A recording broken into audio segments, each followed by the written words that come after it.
Assalamualaikum warahmatullahi wabarakatuh. Ketemu lagi di layar desktop bersama saya Andrian Nugraha, dan kita kembali di segmen layar rakit PC, di mana kali ini kita akan merakitkan PC untuk subscriber layar desktop dari Bandung lagi, yaitu atas nama Kang Jeffrey ya. Seperti apa rakitan PC kali ini? Sebelum kita mulai, bagi teman-teman yang belum subscribe channel layar desktop, bisa diklik dulu tombol subscribe-nya dan juga loncengnya sekalian ya, untuk support terus channel ini ke depannya agar lebih baik dan lebih berkembang lagi. Oke, langsung aja. Seperti apa sih komponen yang kita gunakan untuk rakitan PC kali ini? Yuk kita mulai.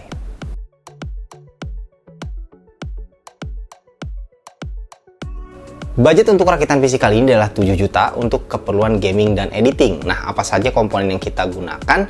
Yang pertama, untuk prosesor. Di sini kita kembali gunakan sebuah prosesor dari Intel ya. Ini adalah salah satu primadona prosesor kelas 1 jutaan saat ini, yaitu Intel Core i3 10100F. Harga 1,3 jutaan dengan performance yang saya rasa udah nggak diragukan lagi ya. 4 core 8 thread ya, artinya sudah punya hyperthreading dengan base clock 3,6 GHz dan boost clock up to 4,3 GHz. Dia adalah salah satu yang menurut saya saat ini paling worth it ya, dengan harga di bawah 1,5 juta sudah punya performance seperti prosesor yang satu ini. Jadi kita akan kembali gunakan i3 10100F untuk rakitan kali ini. Kemudian berikutnya untuk motherboard, di sini kita gunakan motherboardnya kembali dari ASRock ya, ASRock H410M HVS. Kalau sebelumnya versi HDV-nya, kali ini versi yang lebih murahnya lagi yaitu HVS ya. Ini seperti biasa, ASRock adalah salah satu brand motherboard yang mengerti kebutuhan kaum kere-hore ya. Jadi kita kembali gunakan motherboard yang ramah di kantong untuk kaum kere-hore pastinya, yaitu ASRock H410M HVS ini yang harganya ya sekitar 900 ribuan ya, nggak nyampe 1 juta harganya. Jadi ini masih sangat bagus, sangat worth it sekali untuk kelas motherboard H410 dengan harga di bawah 1 jutaan. Oke, berikutnya untuk VGA card. Nah, ini adalah kunci. Selain tadi prosesor, kita gunakan sebuah prosesor dari Intel yaitu i3 10100F yang sangat mumpuni pastinya. Nah, VGA cardnya kita pun harus pasangkan dengan VGA card yang mumpuni tentu saja ya. Kita kembali gunakan 1650 Super ya. Namun kali ini adalah 1650 Super dari Colorful ya.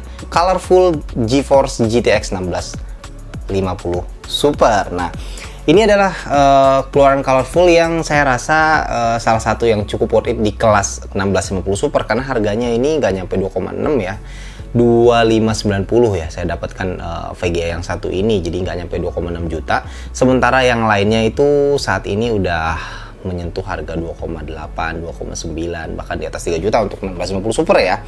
Dia secara langsung sebenarnya bersaing dengan Zotac maupun Inno 3D, tapi kebetulan memang sekarang stoknya Zotac maupun Inno 3D lagi banyak yang kosong ya, nyaris nggak ada.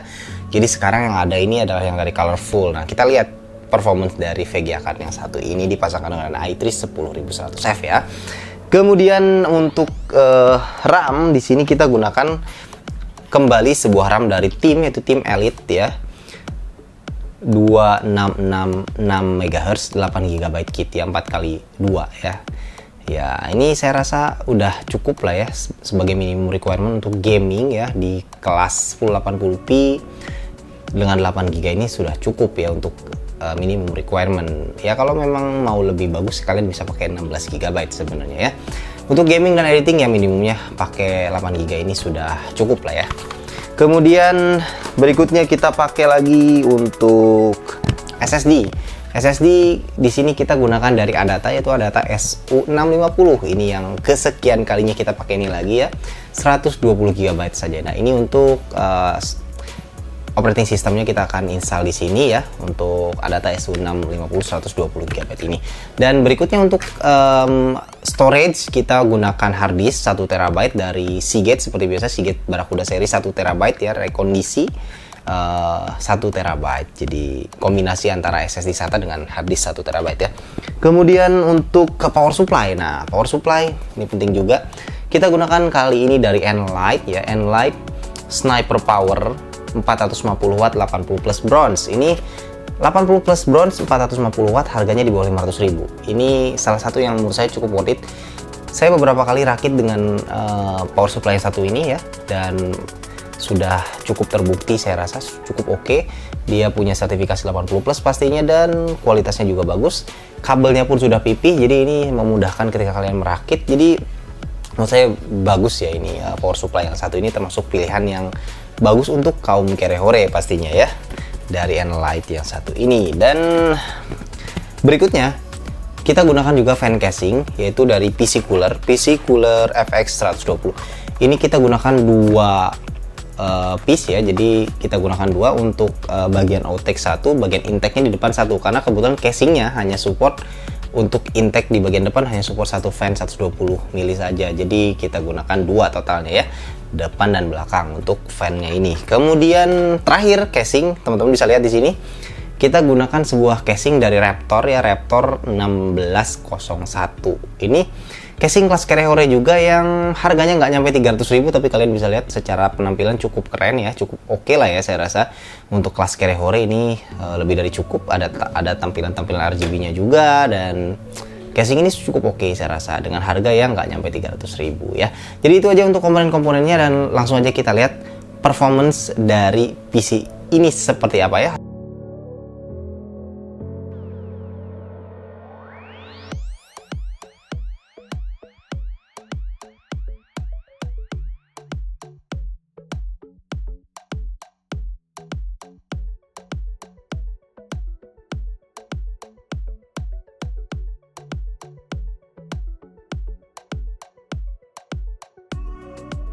Dan langsung aja kita bahas mengenai gaming performance dari PC rakitan kita kali ini ya.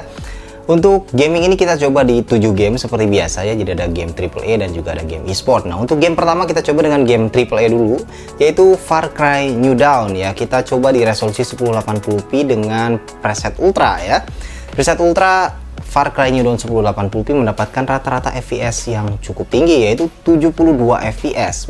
Lumayan ya. 72 FPS untuk sebuah game AAA kelas seperti Far Cry New Dawn, saya rasa sangat-sangat bagus sekali dicapai oleh PC yang budgetnya sekitar 7 juta ini ya. Dengan temperatur CPU maksimum di 68 derajat Celcius dan GPU maksimum di 60 derajat Celcius. Temperatur yang masih sangat aman sekali untuk kita jalankan game ini berlama-lama ya.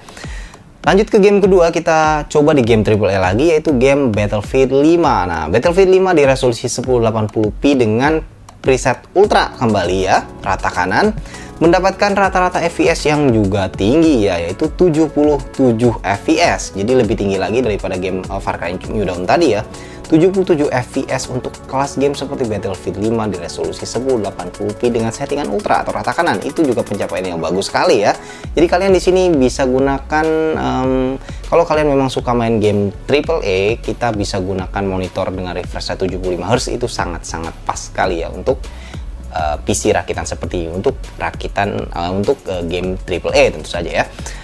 Nah, temperatur CPU maksimum ada di 71 derajat Celcius dengan temperatur GPU maksimum di 68 derajat Celcius. Temperatur yang juga masih cukup aman. Game berikutnya kita coba game GTA 5, game sejuta umat.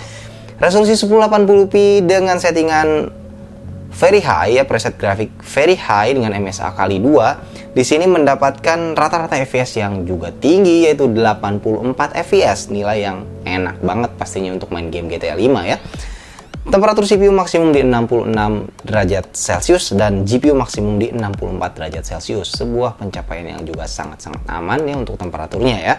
Kemudian berikutnya kita masuk ke game yang kompetitif. Yang pertama kita coba dengan game Apex Legends ya. Apex Legends kita setting di 1080p resolusi dengan preset high atau rata kanan. Di sini rata-rata FPS-nya juga tinggi banget ya, itu mencapai 95 FPS ya rata-rata, bahkan di beberapa scene bisa mencapai 100-an FPS ya. Jadi pencapaian yang tinggi banget untuk game Apex Legends ini. Temperatur CPU maksimum di 66 derajat Celcius dan GPU maksimum di 66 derajat Celcius juga. Jadi pencapaian yang juga sangat aman sekali untuk temperaturnya. Berikutnya kita masuk ke game Valorant ya. Valorant 1080p kita setting high juga atau maksimal. Di sini mendapatkan rata-rata FPS yang tumpah-tumpah ya. Bisa mencapai rata-rata 230 FPS untuk game Valorant ini ya. Valorant settingan high 1080p atau settingan maksimal ya, itu bisa mencapai rata-rata 230 fps, yaitu tinggi banget pastinya ya. Temperatur CPU maksimum di 65 derajat Celcius dan GPU maksimum juga di 65 derajat Celcius. Luar biasa, pastinya nyaman sekali memainkan game ini berlama-lama ya dengan PC yang satu ini. Kemudian berikutnya kita coba lagi game kompetitif lainnya, yaitu Dota 2 ya. Dota 2 di resolusi 1080p kita settingnya best looking atau rata kanan. Di sini mencapai rata-rata FPS-nya tinggi juga, yaitu di 166 FPS ya, tinggi sekali ya untuk rata kanan Dota 2 1080p 166 FPS ya. Temperatur CPU maksimum di 66 derajat Celcius, GPU maksimum di 66 derajat Celcius juga. Jadi meskipun pakai stok cooler ini, temperatur CPU-nya masih cukup aman ya. Kemudian berikutnya game terakhir kita coba CS:GO ya, di resolusi 1080p settingan rata kanan. Di sini mendapatkan kisaran FPS-nya adalah sekitar 200 sampai 250 FPS, bahkan kadang-kadang lebih dari 250 FPS. Jadi pencapaiannya ya seperti halnya di game Valorant tadi, tinggi banget untuk game CS:GO ini.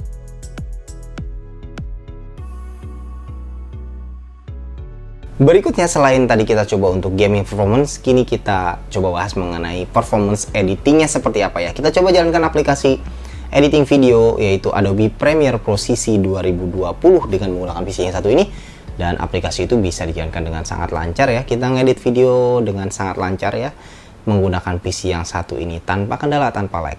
Dan kita juga coba encoding ulang sebuah video yang biasa menjadi standar dari desktop, yaitu durasi 16 menit 8 detik dengan ukuran file yang cukup besar ya, 1903 MB atau 1,9 GB, hampir 2 GB ya, 1080p untuk YouTube. Itu bisa di encoding dengan waktu encoding yang cukup cepat, yaitu 15 menit 34 detik. Jadi lebih cepat dari durasi videonya ya, atau sekitar 0,95 kali dari durasi videonya. Ini juga cukup cepat ya untuk waktu encodingnya. Jadi sebuah video dengan durasi cukup panjang dengan ukuran file yang cukup berat, yaitu hampir 2 GB tadi, bisa di encoding lebih cepat daripada durasi videonya. Itu juga pencapaian yang istimewa saya rasa untuk kelas PC yang harganya sekitar 7 juta ini. Jadi bisa dibilang PC ini selain untuk gamingnya oke, editing pun bisa diandalkan pastinya ya.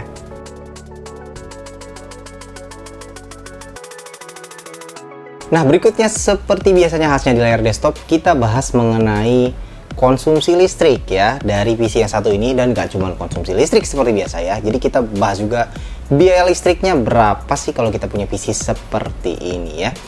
Pertama, untuk kondisi idle, PC ini konsumsi listriknya adalah sekitar 50 watt ya, normal lah ya untuk kebanyakan PC seperti ini. Kemudian gaming load, di sini kita gunakan game Far Cry New Dawn sebagai contoh ya. Itu rata-ratanya adalah sekitar 185 watt. Nah, nilai yang juga cukup lumayan irit lah saya rasa ya. Nah, 185 watt itu kira-kira kalau dikonvert ke rupiah berapa sih? Seperti biasa kita coba simulasikan dengan 3 kondisi, yaitu pemakaian 3 jam per hari, 6 jam per hari, dan 12 jam per hari. Nah, untuk pemakaian 3 jam per hari dengan rata-rata sekitar 185 watt tadi ya, untuk konsumsi listriknya ketika gaming load, itu biaya listrik yang harus kalian keluarkan per bulannya adalah sekitar 24.054 rupiah. Jadi di bawah 25.000 ya per bulan kalian keluarkan kalau 3 jam per hari. Kalau 6 jam per hari itu 48.108 rupiah, 48.108 rupiah. Jadi nilai yang juga cukup lumayan murah saya rasa, di bawah 50.000 kalau kalian tiap harinya main 6 jam per hari gaming ya, main game ya. Kemudian kalau pemakaian kalian 12 jam per hari untuk gamingnya itu 96.217 rupiah. Jadi nggak nyampe 100.000 ya per bulannya kalau kalian tiap hari main game terus 12 jam gitu ya. 12 jam per hari, setengah hari ya kalian main game, itu biaya listriknya nggak nyampe 100.000. Jadi itu saya rasa pencapaian yang lumayan irit lah untuk kelas PC seperti ini ya, karena beberapa PC yang lain dengan budget yang sama, dengan kombinasi yang misalnya pakai VGA yang lain, pakai prosesor yang lain, itu bisa kadang-kadang di atas 200 watt juga rata-ratanya. Ini di bawah 200 watt, jadi untuk gaming loadnya di 185 watt. Nah, itu kan simulasi kalau misalnya kalian pakainya untuk gaming ya, 3 jam, 6 jam, 12 jam tuh main game terus. Nah, kalau misalnya kalian nggak main game terus, kalian pakai sebagian untuk ngedit, untuk ngetik-ngetik, untuk browsing, untuk nonton YouTube, untuk render, itu maka biayanya nggak akan setinggi yang tadi saya simulasikan. Nah, sebagai gambaran gini, kalau tadi gaming load itu di sekitar 185 watt ya. Nah, kalau rendering, ketika rendernya ini saya juga coba lihat, coba tes juga, ketika render itu sekitar 130 watt. Jadi lebih irit ketika render, karena ketika render itu yang bekerja keras terutama di situ adalah CPU-nya, jadi GPU nggak terlalu kerja keras. Kalau pada saat gaming itu dua-duanya kerja keras, jadi makanya konsumsi listriknya lebih tinggi gitu ya. Itu untuk konsumsi listriknya.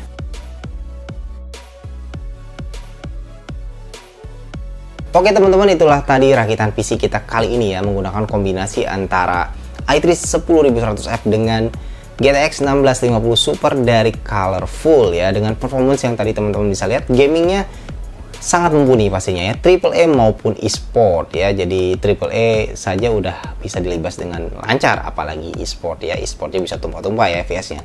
Gaming pun juga istimewa, ini cukup bisa diandalkan untuk gaming karena kita pakai i3 10100F dengan hyper threading, itu pastinya cukup membantu untuk gaming ya, untuk editing ya, cukup membantu untuk editing. Jadi ditambah lagi GTX 1650 Super dengan fitur CUDA core-nya, pastinya kalau untuk ngedit video dengan Adobe, terutama Adobe Premiere Pro, itu sangat-sangat terbantu sekali di situ ya.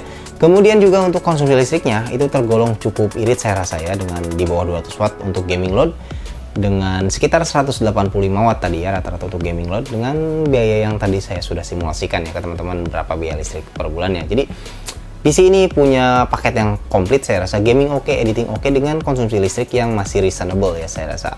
Jadi bisa menjadi salah satu kombinasi yang mungkin bisa teman-teman coba di rumah ya, untuk merakit PC dengan kombinasi seperti ini ya. Nah, saatnya sekarang kita bahas mengenai budgetnya. Jadi budget dari PC yang satu ini akan saya taruh di sini nanti, budget totalnya, yaitu untuk komponen ini menghabiskan budget yang nggak nyampe 7 juta nih teman-teman ya. Jadi 7 juta kurang sedikit untuk komponennya, yaitu 6.990.000 rupiah. Jadi nggak nyampe 7 juta nih ya. Nah kalau ditambah ongkir beli komponennya, karena ini beli komponennya semua online ya, ongkirnya cukup mahal karena ada beli casing, ini casing terutama ya, karena casing ini ongkirnya cukup gede. Jadi kalau ditambah ongkir ya mungkin sekitar 7,1 7,2 juta ya, hampir 7,2 juta, 7,1 sekian lah ya untuk total, jadi komponen plus ongkir untuk ongkir komponennya. Nah dengan budget sekitar segitu, gimana menurut kalian, apakah ini worth it atau tidak ya, bisa kalian tuliskan di kolom komentar ya. Dan ini adalah versi rakitan i3 10100F dengan GTX 1650 Super yang kedua yang dirakit oleh layar desktop. Sebelumnya kita pakai yang sedikit budgetnya lebih mahal dari ini ya. Untuk komponennya ketika itu kita pakai yang total komponen sekitar 7,8 juta ketika itu, karena pakai VGA-nya dari Asus ya, Asus TUF Gaming 1650 Super ketika itu ya. Dan sekarang kita pakai versi yang lebih murahnya, itu Colorful ya. Jadi dengan performance yang saya rasa nggak terlalu jauh beda dengan rakitan sebelumnya, tapi budgetnya bisa kita press lebih murah. Jadi inilah ya seninya dalam merakit PC. Jadi bisa aja kita press budget dengan performance yang nggak kita abaikan, dengan performance yang masih bisa kita pertahankan, tapi budgetnya lebih kita press. Itulah untuk rakitan PC kali ini teman-teman, mudah-mudahan bisa bermanfaat buat teman-teman di rumah. Terima kasih teman-teman sudah menonton, sampai jumpa di video berikutnya. Jangan lupa untuk like, share, dan juga subscribe. Assalamualaikum warahmatullahi wabarakatuh.